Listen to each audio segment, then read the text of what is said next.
नमस्कार, मैं हूं जर्नलिस्ट राजन और आज मेरे साथ मेरे स्टूडियो में बात करने के लिए मौजूद हैं जौनपुर के वरिष्ठ पत्रकार हसनैन कमर दीपू जी। माहौल चुनावी है और ऐसे में जौनपुर में 9 विधानसभा सीटें हैं। आखिरी चरण में मतदान होना है यहाँ पे। तो 4 सीटों पे समाजवादी पार्टी ने अपने प्रत्याशियों के नाम की घोषणा कर दी है और 4 पे बीजेपी ने भी अपने प्रत्याशियों के नाम की घोषणा कर दी है। सबसे पहले आपको बता दें, सपा ने जिन सीटों पे अपने प्रत्याशियों को उतारा है वहाँ पे मल्हनी में लकी यादव हैं जो कि वर्तमान विधायक हैं, बदलापुर से बाबा दुबे हैं, वहीं शाहगंज से शैलेंद्र यादव लनई हैं, तो किराकत से तूफानी सरोज को प्रत्याशी बनाया है। और बीजेपी की अगर बात करें तो बीजेपी ने अपने मौजूदा विधायकों पर भरोसा जताया है। सदर से गिरीश यादव जो प्रदेश सरकार के राज्य मंत्री हैं, उन्हें मौका मिला है। बदलापुर से रमेश चंद्र मिश्रा हैं, वहीं जफराबाद से डॉक्टर हरेंद्र सिंह हैं, तो किराकत से दिनेश चौधरी जो विधायक हैं उनको ही जो है प्रत्याशी बनाया गया। तो आज हम चर्चा करेंगे वरिष्ठ पत्रकार हसनैन कमर दीपू जी से कि जो चुनाव है किस तरह का चुनाव रहेगा, क्या कुछ रहेगा देखने को। दीपू जी, आपका स्वागत है जी। सबसे पहले तो ये बताइए आपकी जिस तरह से सपा और भाजपा की लड़ाई है पूरे प्रदेश में देखने को मिली है। तो जौनपुर में 9 विधानसभा सीटें हैं और 4 पे जो है सपा ने अपने प्रत्याशी की घोषणा की और 4 पे बीजेपी। तो बीजेपी का जिस तरह से पहले अगर हम बात करें तो किराकत की अगर हम बात करें तो किराकत से दिनेश चौधरी का काफ़ी विरोध देखने को मिला। लोगों ने जो विरोध किया, पुतले भी उनके जलाए और उन्हीं को जो प्रत्याशी बनाया गया है। वहीं सपा ने जो है पहले जो है गुलाब सरोज वहाँ से थे जो रनर अप रहे, लोगों को उम्मीद थी, तो तूफानी सरोज को मौका दे दिया और वहाँ से भी तस्वीरें सामने आई कि लोग जो है तूफानी सरोज का जो है सपा के समर्थक जो है वो पुतला जला रहे हैं। तो किस तरह से आप देखते हैं किराकत विधानसभा को? देखिए, चुनाव जब आते हैं तो हर समर्थक चाहते हैं कि हमारे नेता को टिकट मिले। तो इसको लेकर के जो ये पुरानी परंपरा है कि विरोध प्रदर्शन होता है, पुतला दहन होता है, लेकिन पार्टी का निर्णय अंतिम होता है, सर्वोच्च होता है। ये अपवाद रहा है कि कुछ भविष्य में आगे कैसे वो सेटलमेंट करेंगे। और पुतला फूंकना कोई बड़ी बात नहीं है, चंद लोग रहते हैं फूंकते हैं, लेकिन जो लड़ाई है विचारधारा की लड़ाई है।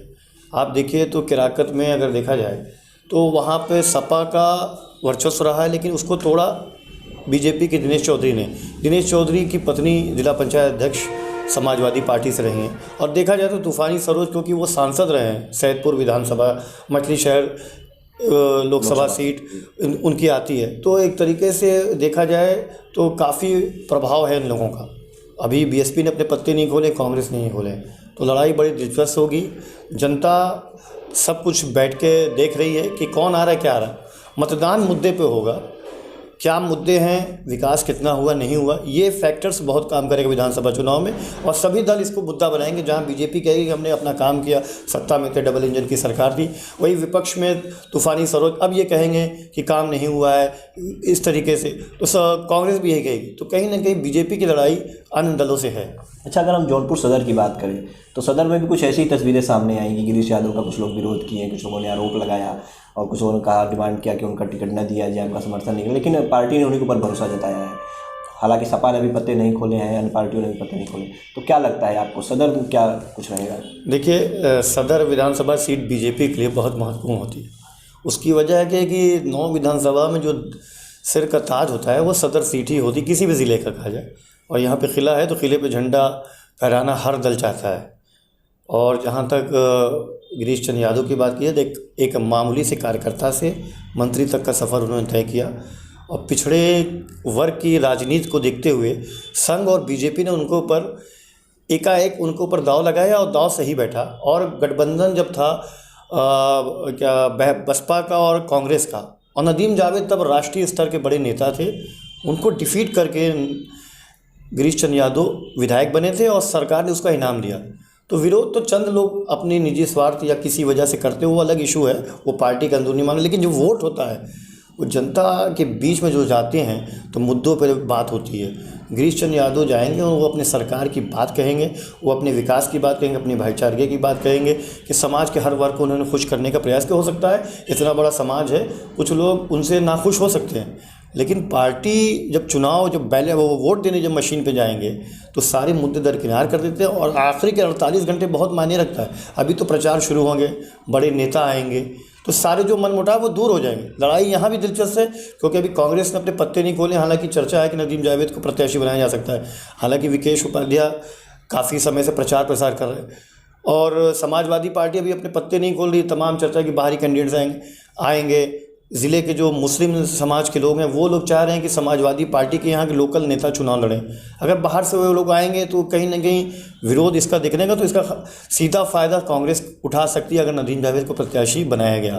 तो ओवरऑल लड़ाई यहाँ भी दिलचस्प। अभी बीएसपी ने अपने पत्ते नहीं खोले हैं, तो बीएसपी को आप कम मत आकिए, उसके वोट साइलेंट रहते हैं। सुश्री मायावती हमेशा कहती है कि उनके जो वोट बैंक है वो बहुत साइलेंट रहते, कहीं ना कहीं हार जीत के समीकरण को बदल सकते हैं। अच्छा, अगर हम मल्हनी की बात करें, मल्हनी सपा का गढ़ रहा है।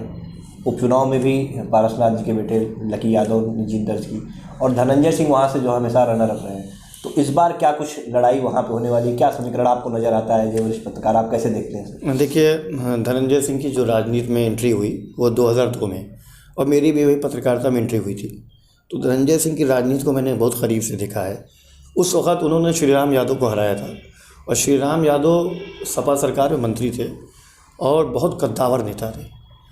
और उन्होंने रामविलास पासवान की जो पार्टी थी, लोक जनशक्ति पार्टी, उससे चुनाव लड़ा था और बड़ी दिलचस्प लड़ाई करके उन्होंने उसको डिफीट किया। तो वहीं से उनका राजनीतिक सर्वोदय हुआ था। और आज धनंजय सिंह एक ऐसा नाम है जो न सिर्फ प्रदेश बल्कि देश की राजनीति में एक चर्चा का विषय बना हुआ है। हालांकि पारसनाथ यादव, जो स्वर्गीय पारसनाथ यादव कैबिनेट मंत्री थे, उन्होंने इनको डिफीट दिया। तो उसकी सबसे बड़ी वजह थी कि वहाँ पे जो वोटों, नए परिसीमन में वोटों का जो समीकरण था वो एकदम बदल गया, और उसका फ़ायदा पारसनाथ यादव ने मणियाहू विधानसभा छोड़ करके मल्हनी विधानसभा में आए और फ़ायदा उठाया। लेकिन एक निर्दल के रूप में उन्होंने हमेशा टक्कर दिया। और सबसे बड़ी बात यह है कि बीएसपी में जब धनंजय सिंह थे तो उन्होंने अपने पिता को, जब वो सांसद चुन लिए गए, तो वहाँ से विधायक बनाया था। तो आप इस बात को नहीं बोल सकते धनंजय सिंह को कम नहीं। अभी उन्होंने पत्ते नहीं खोले हैं, बीजेपी भी फूक फूक के ख़त्म नहीं, क्योंकि बीजेपी का कमल अभी तक वहाँ नहीं खिला है। तो लड़ाई बड़ी दिलचस्प है। लकी यादव के साथ जो समीकरण है वो उनके पक्ष में है, लेकिन धनंजय सिंह कौन सा तुरुप का इक्का चल दें ये आने वाला समय ही बताएगा। उनको कम नहीं आका जा सकता। लड़ाई यहाँ धनंजय सिंह वर्सेस लकी यादव की है। अच्छा, मल्हनी में धनंजय सिंह और लकी यादव है। अगर बदलापुर की बात करें, रमेश मिश्रा विधायक हैं, काफ़ी काम भी उन्होंने किए हैं, दिखा रहे हैं कि काम बोलता है। और वहीं दूसरी तरफ बाबा दुबे प्रत्याशी बनाए गए हैं जो कि रनर अप थे। तो इस बार क्या लगता है आपको? देखिए, सबसे ज़्यादा दिलचस्प लड़ाई अगर उस पूरे ज़िले की बात की जाए तो बदलापुर है। बदलापुर में लोग निगाहें सबकी हैं। उसकी वजह है कि वहाँ दो ब्राह्मणों की लड़ाई। एक बहुत कद्दावर ब्राह्मण नेता हैं ओम प्रकाश दुबे बाबा जी, जिनको अभी उन्होंने बहुत बड़ा सम्मेलन कराया था। पूरे देश के लोग वहाँ ब्राह्मण इकट्ठा हुए थे और उस रैली से एक बहुत बड़ा मैसेज उन्होंने दिया। तो दूसरी तरफ रमेश मिश्रा जी हैं, उनका भी सफ़र राजनीतिक कम नहीं आका जा सकता, क्योंकि उनके गढ़ में जाकर के बाबा दुबे जी को 2017 में करारी शिकस्त दिया उन्होंने। वो तीसरे नंबर पे थे, सेकंड पे भी नहीं थे, सेकंड पे बीएसपी थी वहाँ। तो इस बार बाबा दुबे जी कोई ऐसी गलती नहीं करेंगे जिससे कि रमेश मिश्रा जी को कोई फ़ायदा पहुंच सके। एक घायल शेर की तरह बाबा दुबे जी बैठे हैं और 5 साल उन्होंने हर एक कमियां को ढूंढा है कि बीजेपी की सरकार में क्या कमियां हैं, जनता के बीच में वो गए हैं। तो यहाँ पर भी लड़ाई बड़ी दिलचस्प है। फिर मैं कहूँगा कि वहाँ भी बीएसपी ने भी पत्ते नहीं खोले। वहाँ हालांकि चर्चा है कि लालजी यादव चुनाव लड़ेंगे। लड़ाई यहाँ पर भी दिलचस्प है। मतदाता को ही तय करना है कि वो मुद्दे क्या हैं, क्योंकि रमेश मिश्रा जी ने ये लगातार दावा किया कि उन्होंने बहुत से ऐसे काम किए हैं। काम तो हर सरकार में होते हैं, जिसकी सरकार रहती कराते हैं। और वो इसके पहले सपा सरकार में भी ओम प्रकाश दुबे बाबा जी ने भी कराया था। इस बार इनकी सरकार थी, सत्ता का साथ भी मिला, लेकिन जनता सब कुछ है। लोकतंत्र की यही खूबसूरती है, उसको ही अपना नेता तय करना है। और आने वाला समय ही बताएगा कि 10 मार्च को किसके सर पर ताज बदलापुर का जाता है। जी हाँ, तो बहुत बहुत धन्यवाद आपका दीपू जी। तो ये हमारे साथ थे जौनपुर के वरिष्ठ पत्रकार हसनैन कमर दीपू जी, जिन्होंने बताया कि किस तरह से जो है जौनपुर की जो 4 सीटें अभी जहाँ पे प्रत्याशियों के नाम की घोषणा हुई है उनकी बात करें, या जौनपुर के और सीटों की बात करें, तो किस तरह की लड़ाई यहाँ पे होने वाली है। और जनता जो है वो ही तय करेगी कि आखिर किसके सर जीत का ताज बनेगा। हालांकि लड़ाई जो है वो काफ़ी दिलचस्प होगी। धन्यवाद।